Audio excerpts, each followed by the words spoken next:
Assalamualaikum warahmatullahi wabarakatuh. Hamdan katsiran thayyiban mubarakan fihi kama yuhibbu rabbuna wa yarda. Asyhadu an la ilaha illallah wahdahu la syarika lah wa asyhadu anna Muhammadan abduhu wa rasuluhu la nabiyya wa la rasula ba'da.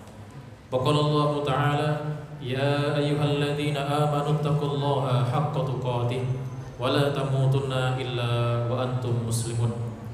Wa qala an-nabiyyu sallallahu alaihi wasallam ittaqillaha haitsuma kunta watbi'is sayyi'atal hasanata tamkhuha wa khaliqin nasa bi khuluqin hasanin rawahul Bukhari wa Muslim. Jamaah salat Isya dan tarawih yang dirahmati Allah Subhanahu wa taala. Bagaimana kabarnya Bapak Ibu? Sehat semua? Alhamdulillah. Meskipun ada yang bersin-bersin, batuk, pilek, semoga dijadikan wasilah untuk menggugurkan dosa-dosa kita di hadapan Allah Subhanahu wa taala. Kita bersyukur pada Allah Subhanahu wa taala pada malam hari ini kita telah sampai pada malam keberapa, Pak? 10 kan? 9 atau 10?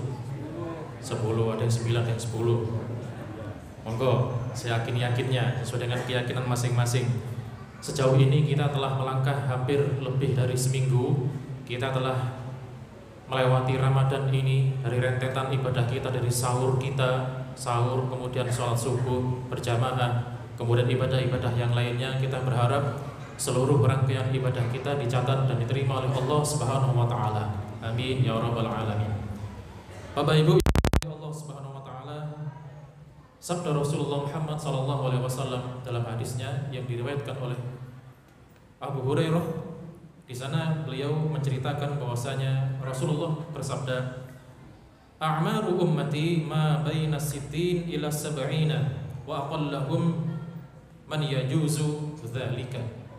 Yang artinya adalah a'maru ummati, umur dari umatku ini, yaitu kita maksudnya. Rasulullah mengatakan itu, a'maru ummati, umur usia umatku ini, ma baina sittin, antara 60 ila sab'in atau 70 tahun.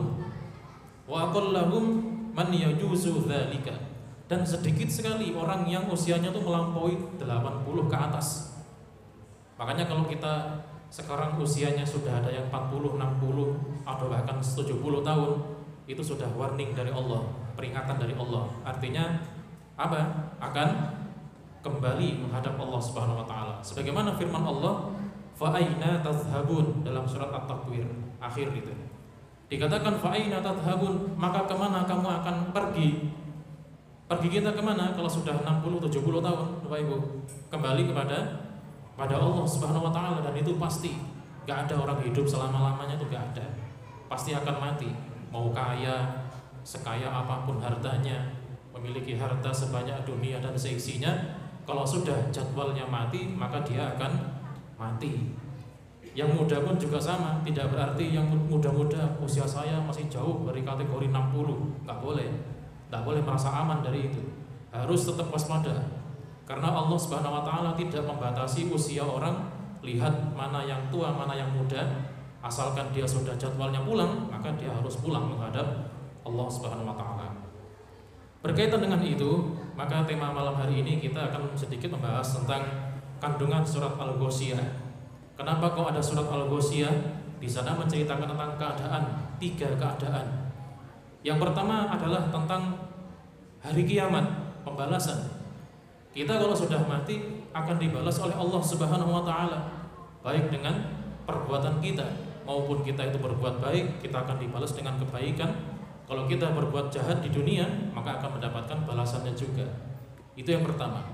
Kemudian yang kedua, kalau kita sudah mendapatkan amal baik di akhirat, maka kita pun akan mendapatkan apa yang dijanjikan oleh Allah Subhanahu wa taala, yaitu surga. Ketika surga dan neraka sudah dihadapkan kepada kita, maka kita tidak akan pernah bisa kembali lagi di dunia. Makanya kalau jenengan lihat film-film ada orang mati kok bangun lagi, itu bohong, Pak. Yang kembali bukan orangnya. Itu yang kembali itu pura-pura, artinya siapa? Jin atau setan. Karena Allah Subhanahu wa taala menjelaskan dalam surat As-Sajdah ayat 12, dikatakan ketika orang-orang yang tidak mau beriman pada Allah di akhirat, dan ketemu dengan Allah langsung, berhadapan dengan surga dan neraka, apa kata manusia tidak beriman itu? Walau taro idzil mujrimuna nakisu ru'usihim inda rabbihim. Walau taro, dan sekiranya kalian semua melihat, idzil mujrimuna, tatkala orang-orang yang berdosa itu atau orang-orang yang tidak mau beriman menghadap Allah, nakisu ru'usihim, kepalanya tertunduk. Dalam tafsirnya itu seolah-olah lehernya itu tidak ada tulangnya. Jadi kalau jenengan kita bayangkan, orang-orang yang tidak ada tulangnya itu pasti akan seperti patah lehernya. Nakisu ru'usihim inda rabbihim, tertunduk wajahnya, tertunduk kepalanya tatkala mereka berhadapan dengan Rabbihim, Tuhan mereka. Lalu apa yang dikatakan oleh mereka ketika sudah nakisu ru'usihim rabbana absarna, kata mereka, ya Allah, kami sekarang absarna, kami telah melihat adanya neraka itu sudah ada. Absarna wa sami'na, dan kami juga mendengar. Apa yang mereka dengar? Siksaan orang-orang tatkala di neraka. Luar biasa kalau kita bicara api neraka. Diriwayatkan oleh Ibnu Abbas, api neraka Jahannam tatkala dinyalakan itu berwarna putih. Tatkala puncak-puncaknya panas, api neraka Jahannam dia berwarna hitam. Bukan api LPG di dunia kita, Pak. LPG kalau dinyalakan gasnya biru atau bahkan kuning, paling pol itu merah. Tapi kalau neraka mboten, tidak ada api sejenis itu. Makanya api pertama kali dinyalakan, ceklek apinya, umpamanya kalau kita ceklekkan itu, apinya warnanya putih pertama kali. Tapi kalau sudah panas, puncak-puncaknya panas, suhu api Jahannam, dia berubah warna menjadi hitam. Makanya mereka ngeri. Mereka mengatakan seperti itu, nakisu ru'usihim inda rabbihim rabbana absarna wa sami'na. Lalu apa kata mereka? Farji'na, ya Allah, kembalikan kami ke dunia, katanya. Kembalikan kami ke dunia. Farji'na na'mal solihah. Untuk itu kami akan beramal soleh, ya Allah, di dunia nanti, kalau Engkau kembalikan kami ke dunia. Lah dulu waktu dunia ngapain saja? Ketika Al-Quran sudah diberikan, Rasul sudah diutus, Nabi sudah diutus, Nabi dan Rasul sudah habis, ulama-ulama, ustadz-ustadz, para asatid-asatid kita menjelaskan tentang Al-Quran, tentang keadaan akhirat, kok nggak mau nurut, katanya. Apa kata mereka? Inna muqinun, ya Allah, kami sekarang yakin, ya Allah, kami sudah yakin bahwasanya di akhirat itu ada. Akhirat itu ada, surga ada, neraka ada, dan siksanya pun sudah kami melihat. Inna muqinun, ya Allah, sekarang kami yakin, ya Allah, kembalikan kami ke dunia. Kalau sudah segitu, Pak, kira-kira orang-orang ini kembali bukan ke dunia? Tidak bakal kembali. Loh, Allah juga sudah mengatakan, hal ataka hadithul ghosiyah, sudahkah datang kepadamu wahai manusia tentang hari kiamat? Wujuhu yawma idzin khosiyah, yang pada saat itu wajah-wajah mereka penuh dengan ketakutan. Dikiranya Allah itu enggak ada, mereka di dunia baik-baik saja, melaksanakan kemaksiatan, iya, puasa, sahur, ikut sahur. Tetapi siang ketika ada warung buka, masuk, ditutup selambunya, masuk ke dalam, Bu, soto satu, Bu, mam sini, minum es teh satu. Dikiranya Allah nggak melihat. Allah Subhanahu wa taala Maha tahu atas apa yang dilakukannya. Ketika wujuhi yawma idzin khashi'ah amilatun nasibah, ini mereka itu lelah dalam mengejar atau mengerjakan kemaksiatan terhadap dirinya.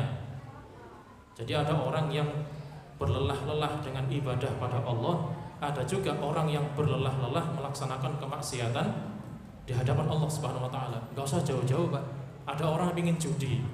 Kalau dia ingin judi di tempat sendiri, di sini, dia akan ketahuan orang lain. Makanya dia butuh tempat untuk bisa judi ke tempat yang tidak dikenal orang lain. Dan itu butuh modal.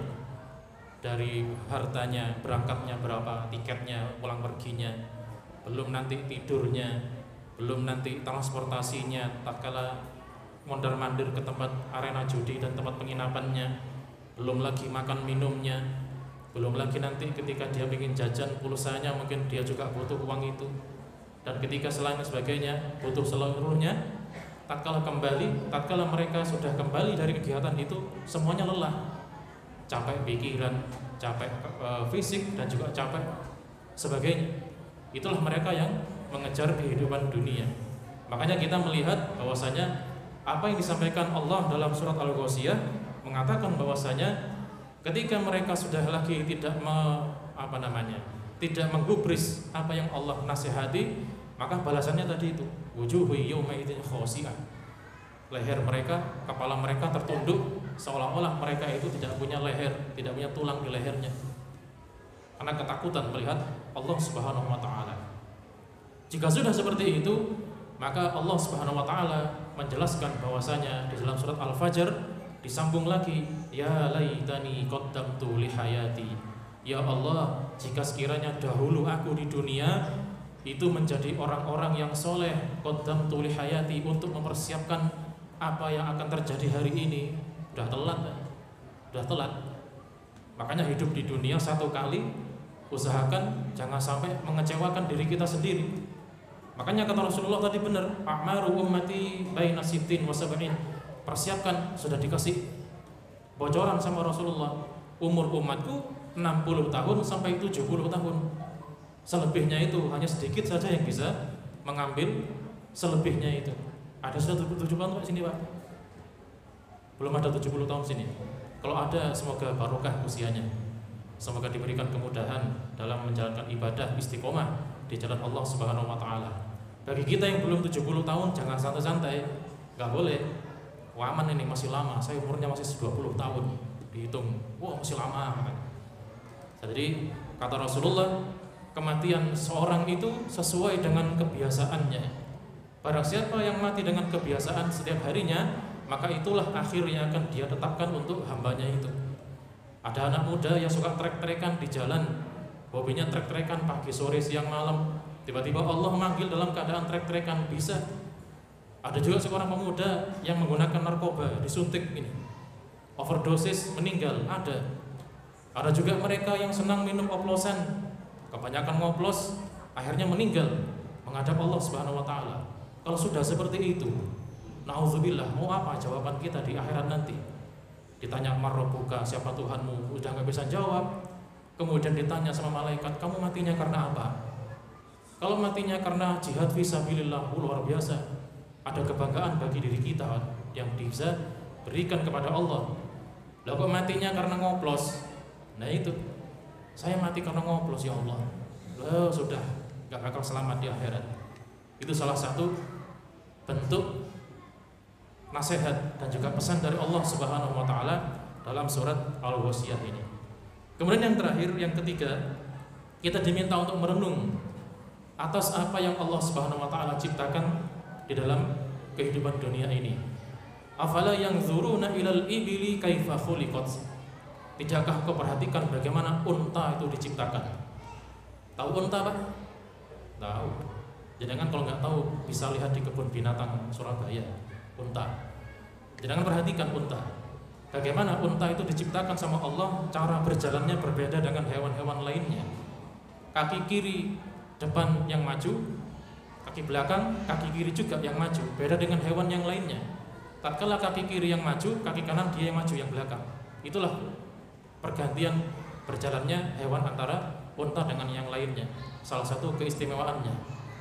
Dari segi dagingnya, itu dagingnya luar biasa. Diceritakan oleh Rasulullah, ada orang yang sakit dan dia diminta oleh Rasulullah untuk meminum susu unta plus dicampur dengan, mohon maaf, seninya Pak. Apa seninya itu? Pipisnya. Tapi jangan dibalik, pipisnya dibanyakin, susunya sedikit. Nggak boleh. Jadi berarti kita minum pipis berarti nggak boleh. Kata Rasulullah, minum susu dicampur seninya sedikit, dan itu bisa menjadikan obat untuk diri kita. Dan masih banyak lagi nanti kelebihan-kelebihannya. Jadi bagus sekalian dari mati Allah Subhanahu wa taala, Al-Ghasyiyah ini adalah salah satu surat yang dimana luar biasa kandungannya jika kita perdalam lagi. Bagaimana bentuk surga, bagaimana itu keadaan di surga. Kita semua tidak bisa membayangkan bagaimana keindahan surga nanti. Yang jelas kita memohon pada Allah agar senantiasa kita dan anak keturunan kita seluruhnya bisa reuni bareng dalam surga nanti, dalam keadaan husnul khotimah, dalam keadaan beriman pada Allah Subhanahu wa taala. Mungkin itu sedikit yang bisa saya sampaikan. Kurang lebihnya mohon maaf. Semoga bermanfaat untuk diri saya dan juga pada jemaah pada umumnya. kita lanjutkan sholat tarawih pada malam hari ini. Saya akhiri, wassalamualaikum warahmatullahi wabarakatuh.